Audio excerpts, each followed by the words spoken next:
तुम्ही सुद्धा याच पद्धतीने महालक्ष्मी पूजन करतास काय? हे हाय तर ह्यो असा पार्ट 3 पार्ट 2 ला तुम्ही भरभरून प्रेम दिलास त्यासाठी मंडळ आपला आभारी असा। तर मंडळी बाजारात फिरून फक्त लिंबूच घेऊन घरी इलय, कारण आमचो बाजार ऑलरेडी झालेलो होतो आणि पिल्लू एवढे उन्हातनं बाजारात काय करू जाता। तर ह्या बघा कितीतरी व्हरायटीची फळा घेऊन इला हा आणि माका कापून देता। ही फळा खाऊन काय माझं पोट भरूचा नाही, त्यामुळे मी लगेचच फ्रेश होऊन बाजारातनं आणलेली केळी खाऊक बसलय।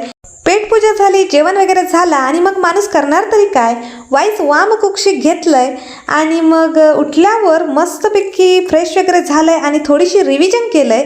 आणि दरवर्षी जरी ही पूजा आम्ही करत असलो तरी थोडी पूजेची प्रोसेस परत माका बघूचीच लागता आणि मग संध्याकाळी 6 नंतर लागले कामाक। मंडळी ही आमची देवाची खोली असा, तर जरा लाईट कमी असा हय, त्यामुळे समजून घेवा आणि माका मदत करूक माझ्यासोबत असत पिल्लू आणि आई। पिल्लू आपल्या छोटे छोटे क्यूट हाताने माका लागत ती मंडळी सगळी मदत करता। पाट स्वच्छ धुवून पुसून त्यावर तांदूळ ठेवलंय आणि मग त्याच्यावर ठेवचं होतं कलश।